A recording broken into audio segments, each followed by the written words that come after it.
This program is supported by SMC Infrastructure, building a better world.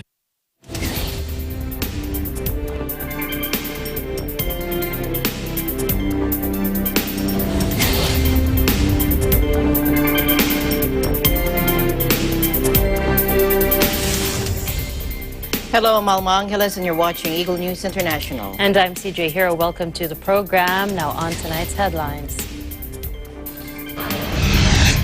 Tokyo's hospitals are struggling to provide routine care because of a sharp spike in coronavirus cases. Officials are warning as new infections in the Japanese capital hit another record high. Change. A major snowstorm hit the U.S. East Coast in the early hours of Thursday, creating extra challenges in the midst of a coronavirus pandemic and a mass vaccination rollout taking place across the region. And Japan deployed the military to help residents trapped by record snowfall that has blanketed parts of the country. And fresh swarms of desert locusts have formed in the Horn of Africa, threatening crops and the food security of millions.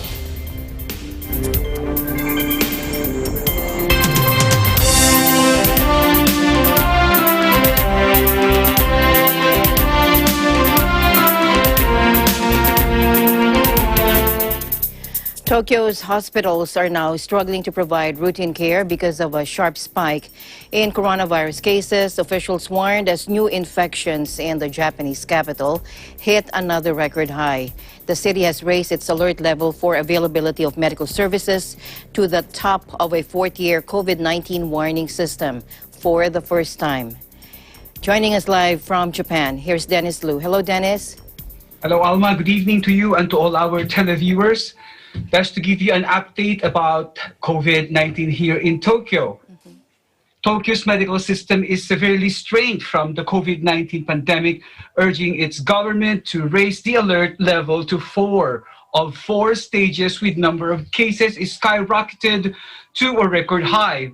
The government recorded 822 new cases with an increase of 144 since Wednesday, bringing Tokyo's cumulative total to 49,490. The number comes after the test result of 10,909 conducted on December 14th by age group. The highest number of cases were in their 20s at 201, then 30s at 169, followed by those in their 40s at 123 and 50s at 113. Hospitalized people with severe symptoms in Tokyo is 66, down 3 from Wednesday, health officials said. At a coronavirus monitoring committee meeting attended by Tokyo Governor Yuri Koike, a health official said it had become difficult to balance the care of COVID-19 patients with regular ones as hospital beds filled up, assigning a red alert for medical preparedness for the first time. Medical service providers have exhausted all spare resources. Masataka Inokuchi, vice chair of the Tokyo Medical Association, told the meeting, reducing the number of COVID-19 patients will be the only way to go. Tokyo has about 3,000 beds allocated for COVID-19 patients. As of December 14, 2,049 were occupied, health officials said. Alma? All right. So we're going to the holidays now, and what is the plan of the government? What measures are they going to implement now to curb the spread of the virus? Alma, Japan has so far avoided imposing strict lockdown measures and has seen a smaller outbreak than many other countries, with only around 187,000 infections and 2,700 deaths recorded overall. But with cases on the rise this week, the Prime Minister urged citizens to reconsider holiday travel and suspended a controversial domestic tourism campaign in an attempt to slow the spread of infection. Governor Yuriko Koike called on residents to continue avoiding non-essential outings. Tokyo has 2 COVID-19 alert systems. The other is for the level of contagion. which was raised to the maximum level last month. Alma? All right. Thank you very much, Dennis, and looking forward to more updates there coming out of Japan. Take care, stay safe, and thank you for your time as always. Take care, Alma. Thank you so much. Reporting live from Tokyo, Japan for Eagle News, Dennis Lu. We live in interesting times.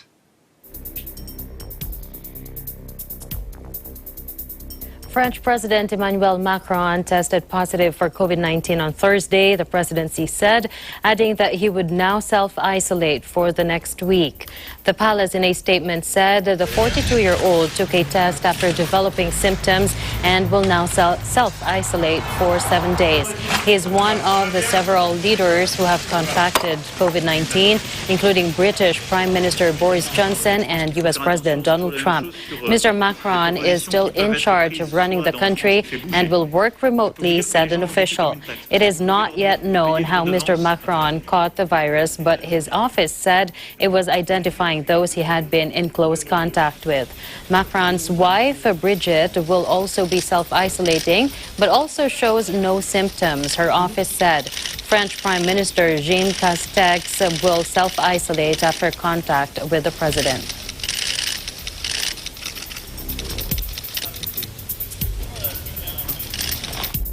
And the president of the Economic and Social Council, or ECOSOC, Munir Akram, said that as the COVID-19 pandemic toll rises, the poorest countries and the poorest people in those countries have been hit hardest. He also stressed that we must ensure that this vaccine becomes available to everyone and everywhere. Take a look.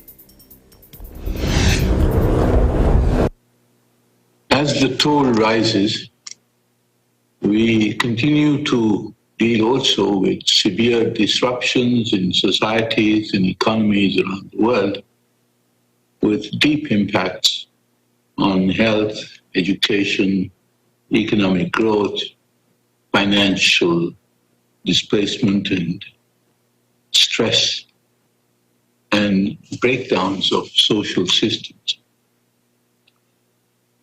And as usual, it is painfully obvious that the poor amongst us, the poorest countries and the poorest people in those countries, have been hit hardest. So we need to fight the virus and the consequences of the virus. We have initial approval for some of the vaccines that have been developed in record time. And we must ensure that this vaccine becomes available to everyone, everywhere, rich or poor, man or woman. And this will be a test, an acid test of international solidarity, that the priority which is being accorded nationally to health workers and older people in, say, the United States or in Europe, that priority is extended to similar vulnerable groups in developing countries, and that they should take precedence over others in the availability of the vaccine. It's a question of political will.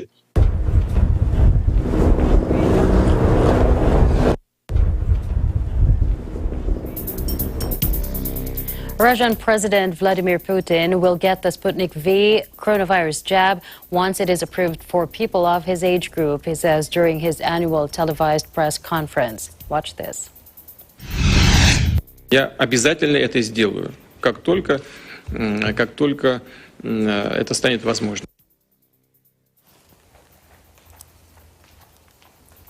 The vaccine was registered ahead of the start of large-scale clinical trials involving some 40,000 volunteers, which are still underway. The president claimed Russia had become the first country in the world to invent and start producing a vaccine, which he described as being around 96 to 97% effective, according to experts. The Russian leader in August announced the registration of the Sputnik V jab, named after the Soviet-era satellite, ahead of large-scale clinical trials involving some 40,000 volunteers. The vaccine's developers said interim clinical trial results showed the vaccine to be more than 90% effective. Russia earlier this month started a large-scale public vaccination drive, offering the jab initially to people in high-risk groups. The president said Thursday that by the start of next year, Russia will have access to millions of doses of the vaccine.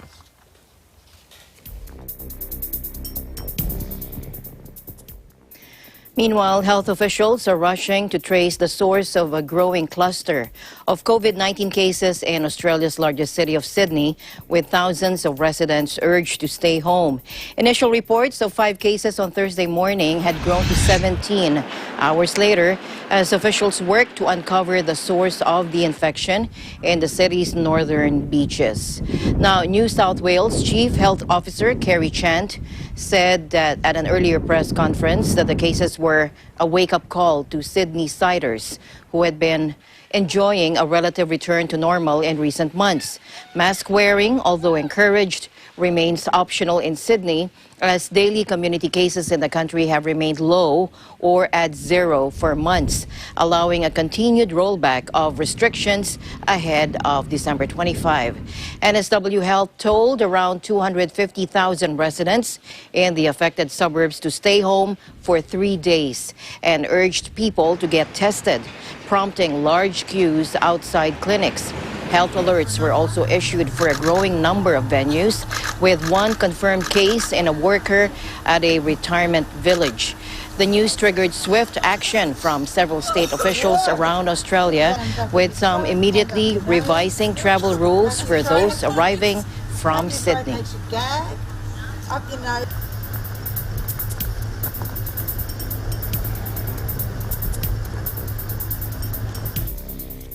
Skis and snowboards slide down the slopes of the Spanish ski resort of La Masella opened Monday amid the pandemic. Here's Beverly Madrid for that report.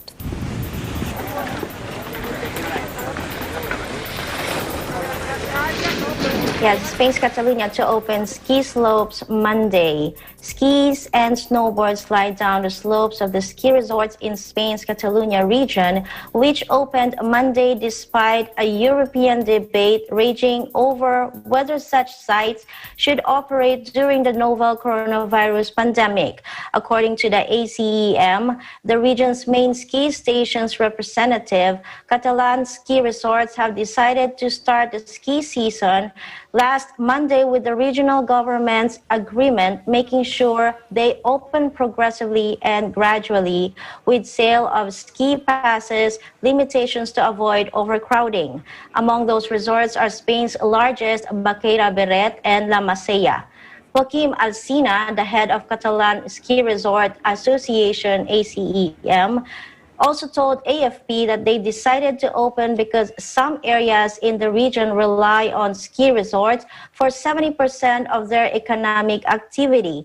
With many people relying on the ski season to survive all year, restaurants, hotels, and ski employees have been anxiously waiting for the resorts to open, as some ski stations were forced to close early when the pandemic first wave hit Europe in the previous ski season. While most Spanish ski stations have remained closed, the ski resorts of Catalan Pyrenees have opened, and only residents of Catalonia are allowed to access the resorts due to restrictions on traveling between regions.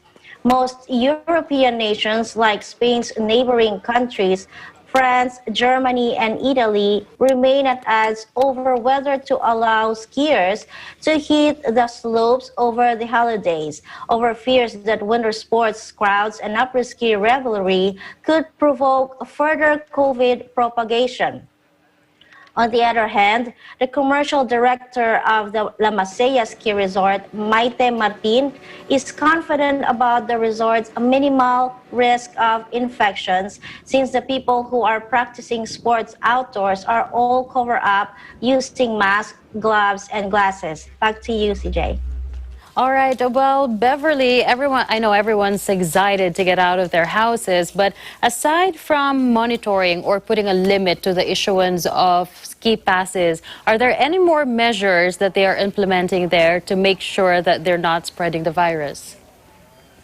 Yes, to further reduce infections, capacity is going to be limited, and entrance tickets are only sold online.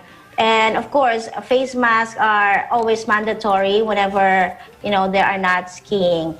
And the ski resorts warn skiers also to stay about 2 arms distance while waiting for ski lifts.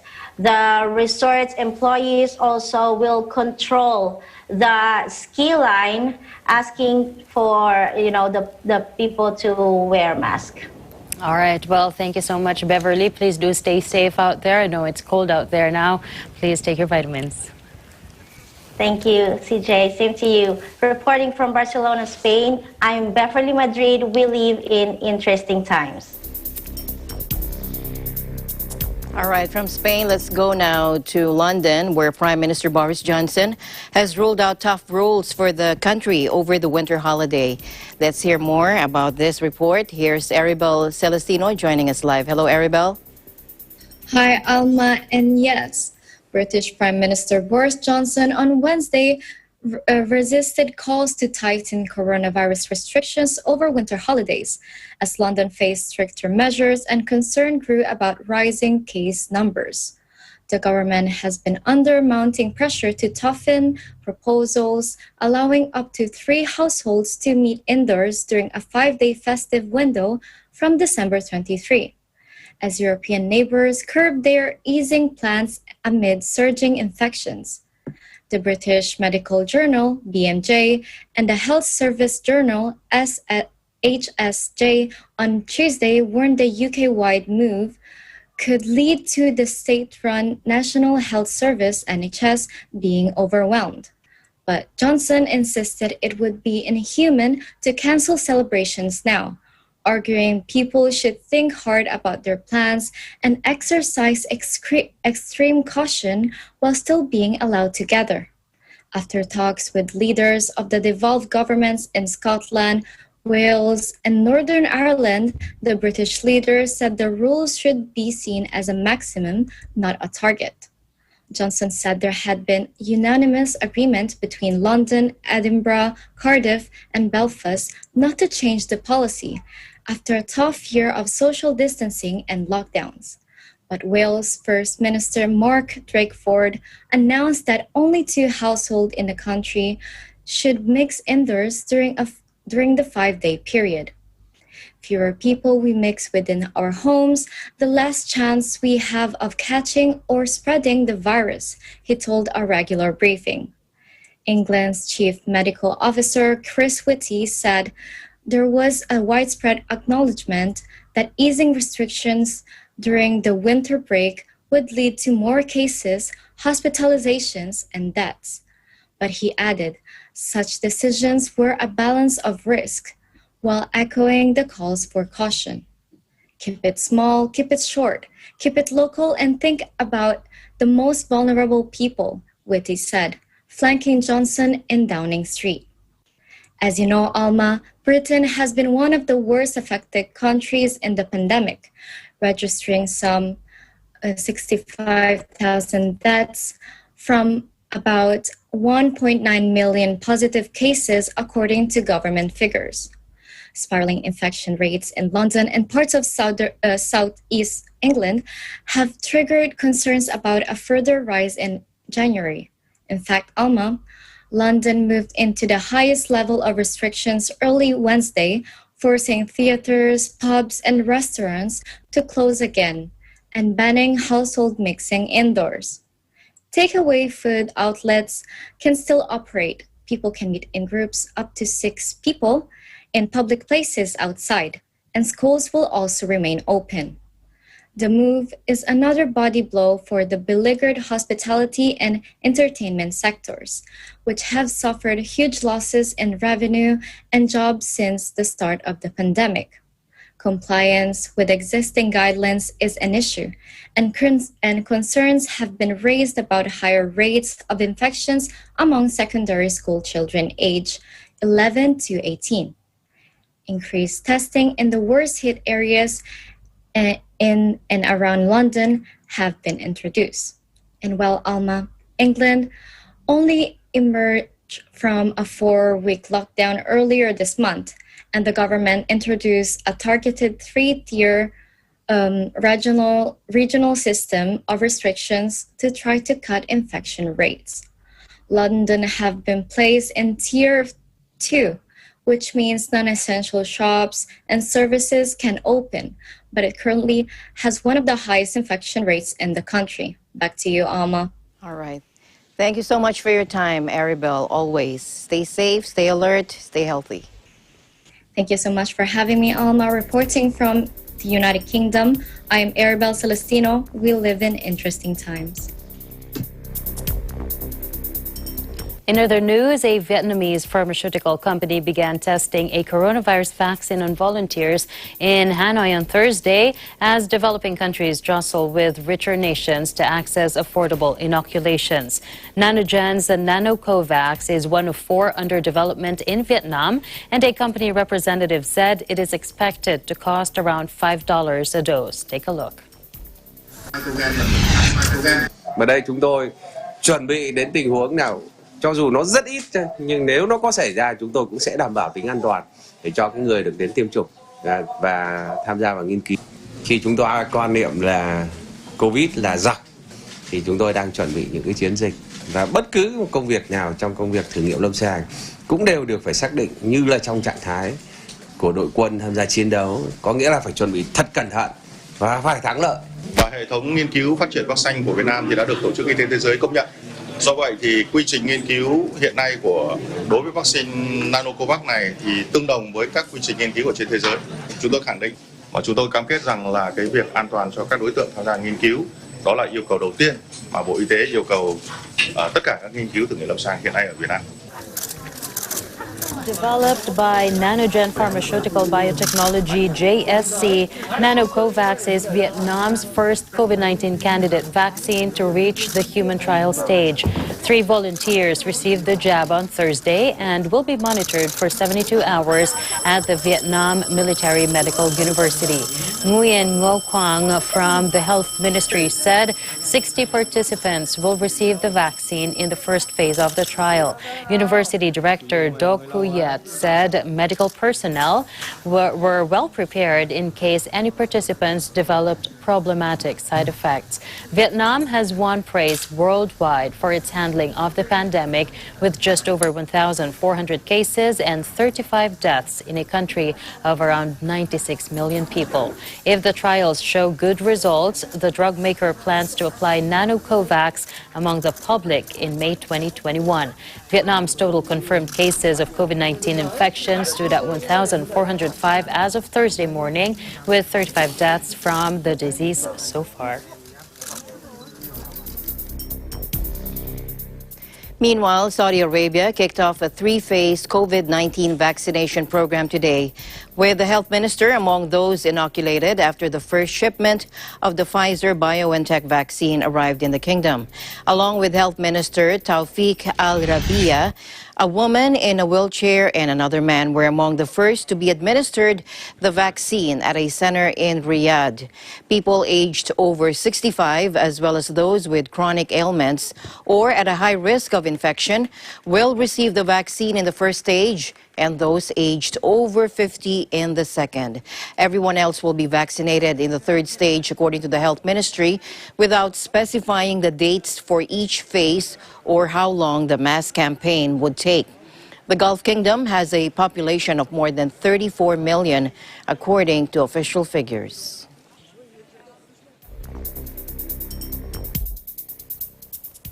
U.S. Secretary of Health and Human Services Alex Azar says he is going to be injected, or he intends to get inoculated with a vaccine, and he intends to do it on TV. Watch this. Oh, of course, delighted. Where do you want me to? I'm not going to ask someone to do something that I wouldn't do myself, and so I intend to be vaccinated. I intend to do it on TV. Getting in front of some of the healthcare workers. Well, listen, we have a serious issue of vaccine hesitancy in the United States, and so it's very important that those of us who are the leaders and hopefully trusted authorities get vaccinated as a way of demonstrating our confidence in the integrity of the process, the safety and efficacy determinations made by the FDA.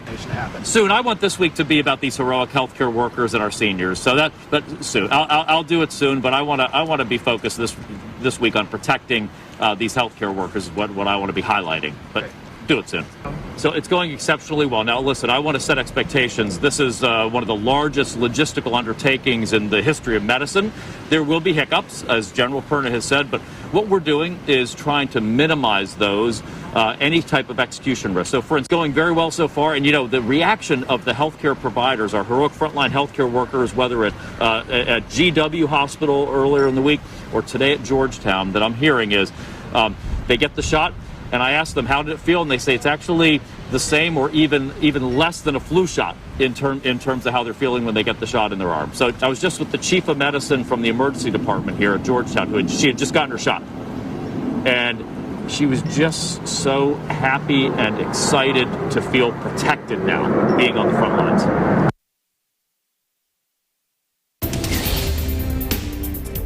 All right, we'll take a quick break. Eagle News, we'll be right back. Stay tuned.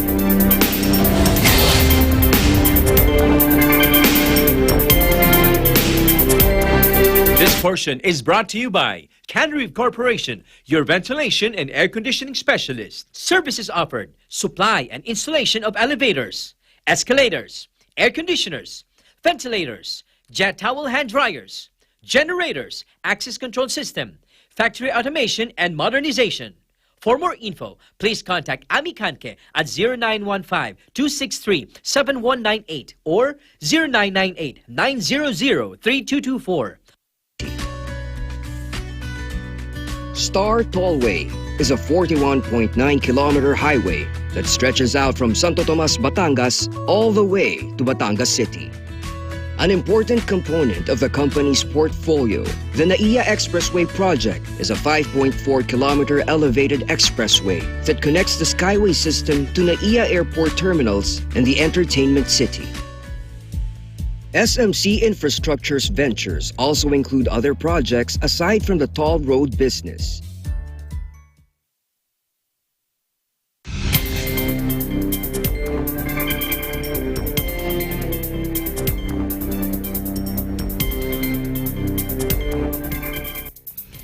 Super cyclone Yasa slammed into Fiji's second-largest island on Thursday, tearing roofs off buildings as it triggered flash floods and landslides in the Pacific island nation. Take a look. The divisional commissioners, as we speak, are on the ground checking and ensuring the safetyness. And at all evacuation center, it's either the police. It's usually the first option is for police officers to be there for protection. Because of the magnitude of the cyclone that's coming in, we are looking at other resources to ensure that there's protection all the time at the evacuation center. Yes, Ministry of Health is currently on the ground ensuring that we comply with COVID-19 requirements.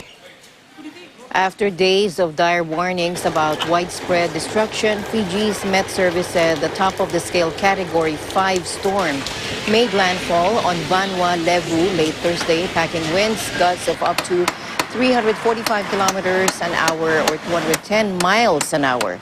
It said the cyclone, one of the most powerful ever recorded in the South Pacific, would be accompanied by monster waves exceeding 10 meters or 33 feet. Yasa, which is expected to move out to sea early Friday, landed in the sparsely populated Bao province. Fiji's borders remain closed due to the coronavirus pandemic, which the authorities said could present a challenge for international relief efforts. The most recent Category 5 storm to hit Fiji was the highly destructive cyclone Harold in April, also this year.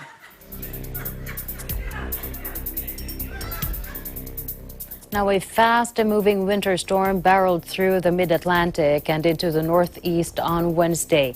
The storm, a nor'easter, hit first in Maryland, Virginia, and the Washington area with a mixture of freezing rain and snow blanketing the region. Watch this. We have not had a lot of storms like this in the last few years. Thank God we've seen much less snowfall than we did a few years back. So this could be the biggest storm in several years. Right now, we're getting a projection of between 8 inches and 12 inches. We know that could change. That could become less. That could become more. That could become earlier. That could become later. We know these things change. New Jersey Governor Phil Murphy declared a state of emergency and closed state offices, noting it was the first major snowstorm of the COVID-19 pandemic. Massachusetts Governor Charlie Baker urged residents to take caution while outdoors. Pennsylvania Governor Tom Wolf signed a proclamation of a disaster emergency on Tuesday and urged residents to stay home if possible so that crews could keep roads clear. The Transport Department told drivers to limit journeys and introduced new speed restrictions to prevent accidents. Hundreds of schools announced they would close and again retreat to online learning, bolstered by the experience of the pandemic. Airlines also canceled hundreds of flights on Wednesday, preventing many, some returning home for the holidays, from traveling. The winter storm moving over New York, Pennsylvania, and other northeastern states leaves millions facing more than a foot of snow a week before December 25, potentially disrupting coronavirus testing and delaying holiday deliveries. It also left more than 60 million people under bad weather warnings from Maine to South Carolina. Officials in New York State and Pennsylvania said they were prepared to deal with the bad weather to ensure that vaccine delivery schedules went ahead as planned. Delivery companies FedEx and UPS said they had also put measures in place to mitigate the storm's effects. And Japan deployed the military on Thursday to help residents trapped by record snowfall that has blanketed parts of the country. 10,000 homes lost power in the north and the west. A record 2.17 meters or 7.12 feet of snow fell in Minakami, in Gunma Prefecture over 72 hours, while Yuzawa in Niigata Prefecture, famous for skiing, got a record 1.8 meters of snow on Thursday morning. Japan's meteorological agency said the storm was forecast to weaken temporarily, but more snow was expected for the region over the weekend. The cold snap comes as Japan battles a spike in coronavirus cases, even though it has had a relatively small outbreak overall and has avoided imposing strict lockdown measures.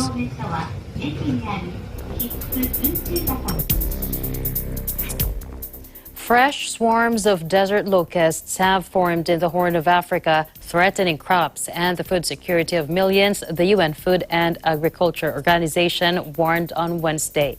According to the agency, locust infestations increased over the past month in Ethiopia and Somalia as a result of extensive breeding, favorable weather and rainfall, with populations predicted to increase further in the coming months. New locust swarms are already forming and threatening to reinvade northern Kenya, and breeding is also underway on both sides of the Red Sea, posing a new threat to Eritrea, Saudi Arabia, the Sudan, and Yemen, according to FAO in a news release. The Greater Horn of Africa region witnessed one of its worst ever desert locust infestations earlier this year. A new crisis could have devastating consequences for communities affected by recurrent drought, conflict, high food prices, and of course the coronavirus pandemic. The upsurge occurred in spite of an unprecedented campaign supported by FAO and partners, in which more than 1.3 million hectares of locust infestations were treated across 10 countries this year. Controlled operations prevented the loss of an estimated 2.7 million tons of cereal, enough to feed 18 million people in a year in countries already hard hit by acute food insecurity and poverty.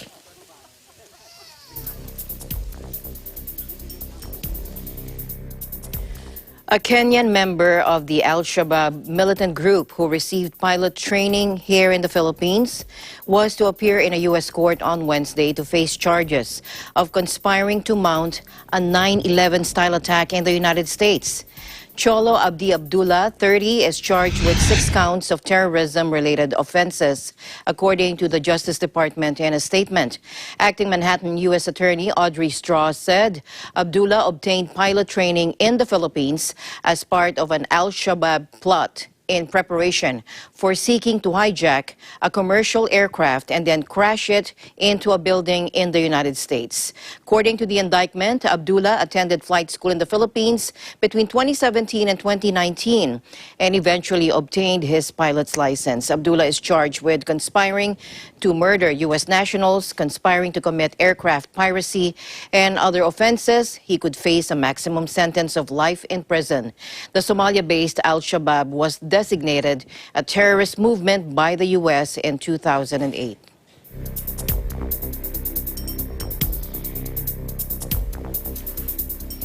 Eight prominent Hong Kong democracy activists were charged Thursday with taking part in an illegal assembly the day after Beijing imposed its broad security law, bolstering an already sweeping crackdown on dissent.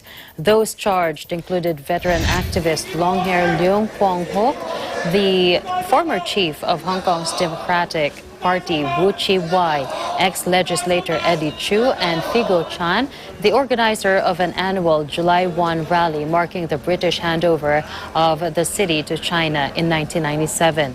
The group, who were later bailed and ordered to surrender their passports, have been hit with various unlawful assembly charges, namely organizing, inciting, or taking part in an illegal gathering.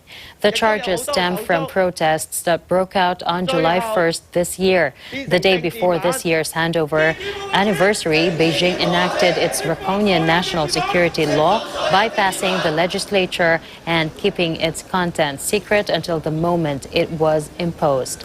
The law enhanced Beijing's control over the city, outlawed certain political views, and deepened the crackdown against democracy supporters. Beijing says the law was needed to end the political unrest and restore stability.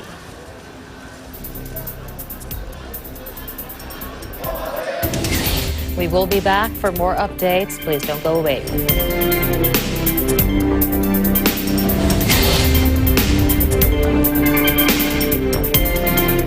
This portion is brought to you by RJK Services Manpower Agency Corporation. Mula noon hanggang ngayon, gabay natin ang MTRCB ratings sa matalino at responsableng panonood.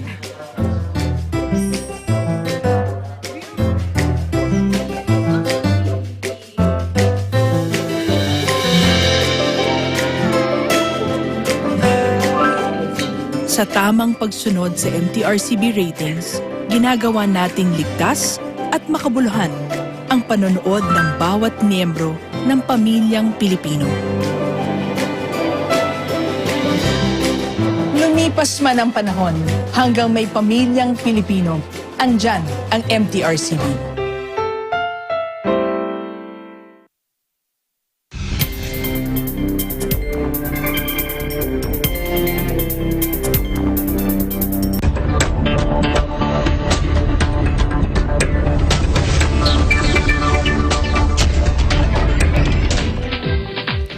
U.S. central bankers are slightly more optimistic about economic growth prospects over the next 2 years and see an improving employment picture, says Chair of the Fed Reserve, Jerome Powell. Speaking at a news conference, Mr. Powell said median forecasts show the unemployment rate falling to 5% next year and 4.2% the following year, a slight improvement over the last quarterly estimate. Let's listen in. Although there has been much progress in the labor market since the spring, we will not lose sight of the millions of Americans who remain out of work. Looking ahead, FOMC participants project the unemployment rate to continue to decline. The median projection is 5% at the end of next year and moves below 4% by 2023. The central bank slashed the benchmark lending rate to zero in March when the coronavirus struck the U.S. economy and has pledged to keep it there until it achieves its policy goals of maximum 5%. employment and inflation at the rate of 2% over the longer run.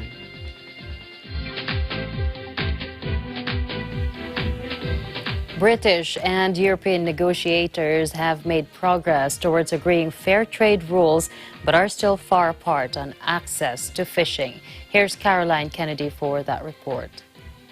But we remain very far.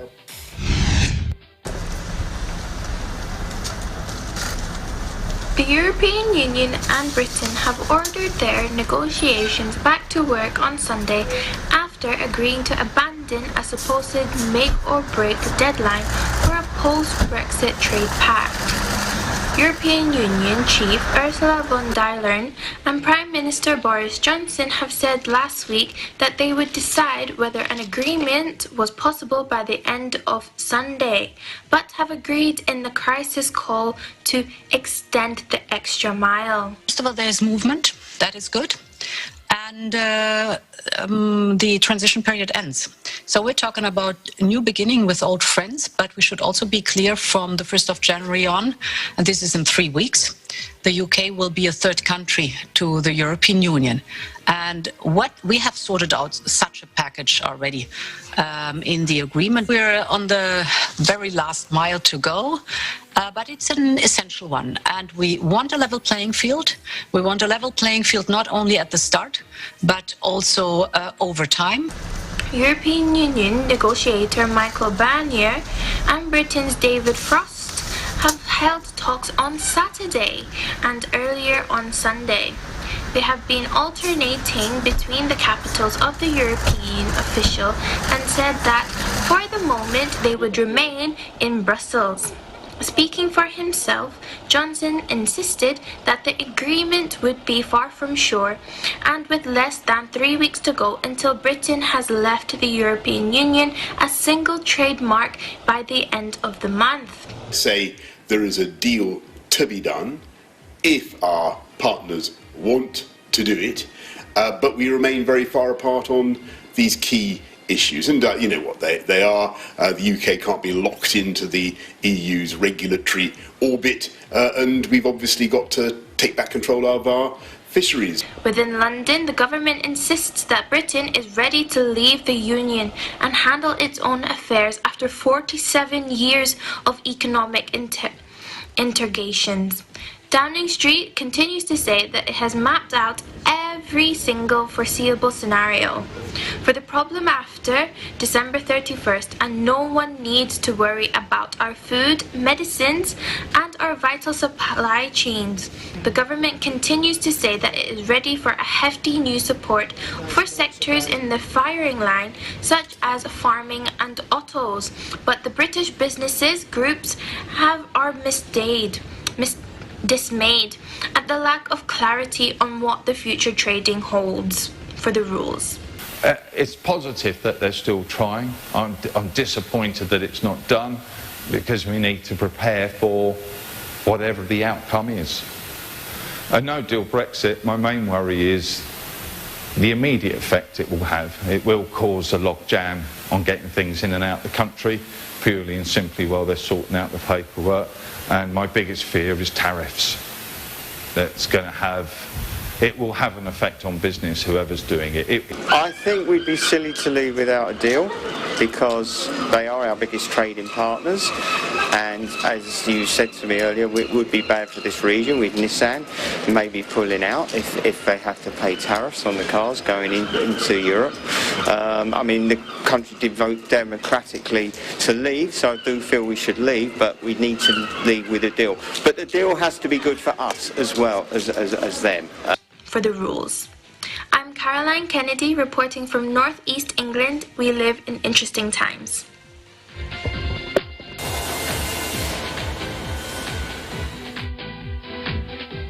Thank you, Caroline. Meanwhile, in another development, speaking on both the COVID-19 vaccine and the Brexit negotiations, EU Chief Ursula von der Leyen said that there is hope now as talks succeed.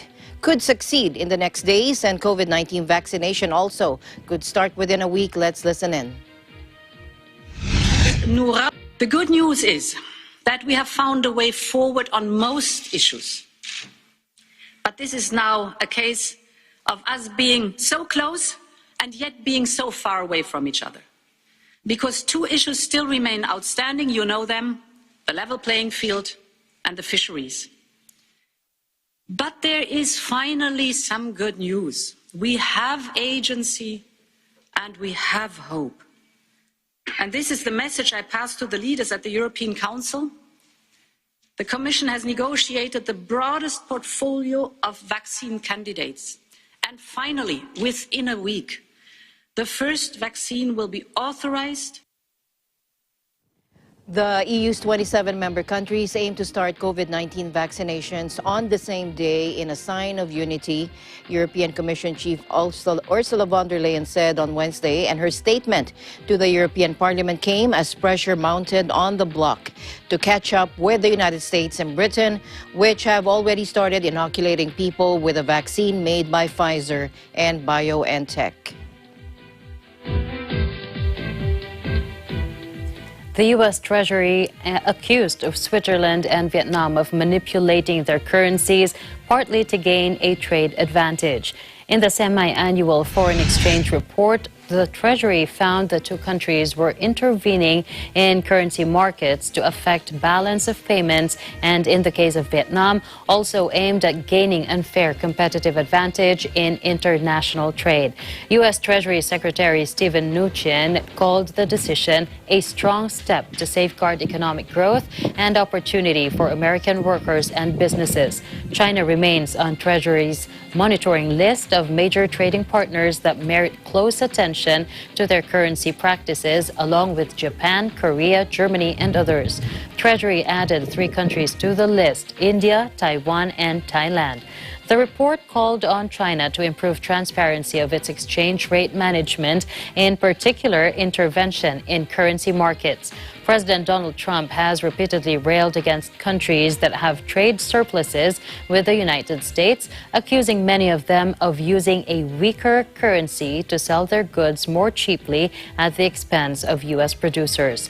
The findings in the report do not entail sanctions, but trigger enhanced bilateral engagement with each country to urge development of a plan to address the underlying causes of currency undervaluation and external imbalances. To other news now, Mashav, Israel's Agency for International Development Cooperation, awarded a 500,000 peso financial grant to Mary Margaret Barrow, the executive director of Makati Medical Foundation, for a project. The project would support healthcare workers and the government forces. The Israeli Embassy in Manila announced on Thursday the grant will also support Barrow's project called Shalom, or the Supporting Health Heroes to Heal as One, in coordination with Mashav and the Makati Med Foundation. According to the embassy, this project aims to benefit frontliners from the Philippine National Police, Philippine Air Force, Philippine Army, and Philippine Navy by providing them peace and wellness kit, psychosocial support, as well as psychological first aid, or PFA. Barrow attended the Mashav course in innovations in women's health held in Israel last 2018.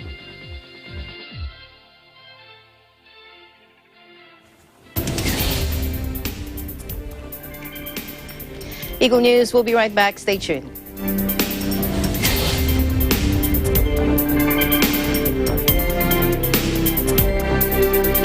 Is brought to you by Kubert, an expert in air conditioning and electromechanical. Also engaged in structural, electrical, fire protection, plumbing, and sanitary services. Kubert, your ultimate NEPS and air conditioning solutions. Buwis buhay, nakakaba talaga. Nabuhay ang aking dugo. Dito sa Talisan ng galing, paangat ng paangat ang level ng mga contestant. Panibagong set ng mga bagong dancers ang maglalaban-laban para sa huling spot ngayong December monthly finals. Check this out. Yeah. I want to wake up. Little mama, show me you move it.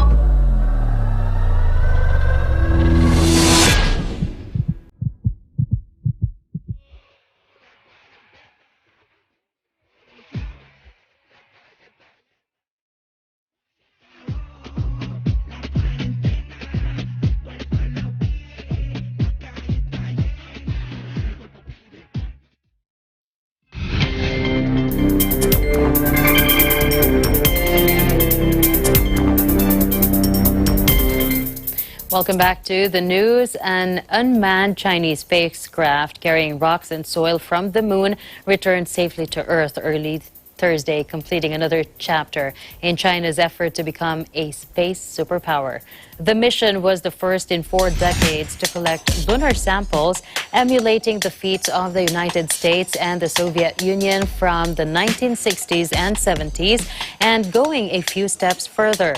Scientists hope the samples will give insights into the moon's origins and volcanic activity, though a more immediate focus was on how the mission showcased China's technological advances. China launched its first satellite in 1970, but human spaceflight took decades longer, with Yang Liwei becoming the country's first taikonaut in 2003. Under President Xi Jinping, who took power in 2012, China's space dream has been put into overdrive. A Chinese lunar rover landed on the far side of the moon in January last year, a global first. The official Xinhua news agency described the latest mission as one of the most challenging and complicated in China's aerospace history. Chang'e 5 landed on the moon on December 1st. China had already said it would be willing to share the samples from the moon, and the space agency's director said after the capsule landed that Beijing would cooperate extensively with global scientists.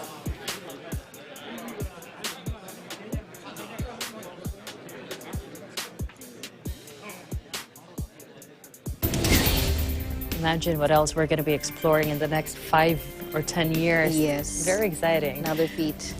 Well, that's it for tonight's broadcast. I am CJ Hero. Please join us again tomorrow. And as I always say, but before we end, I would like to greet a friend of mine and our EBC correspondent from Macau, our EBC Bureau Chief there, Kit Wong. A very happy birthday. I hope you enjoy your day. God bless always. All right, so at the end of the day, there remains always so much more to be grateful for. I'm Alma Angeles, and we live in interesting times.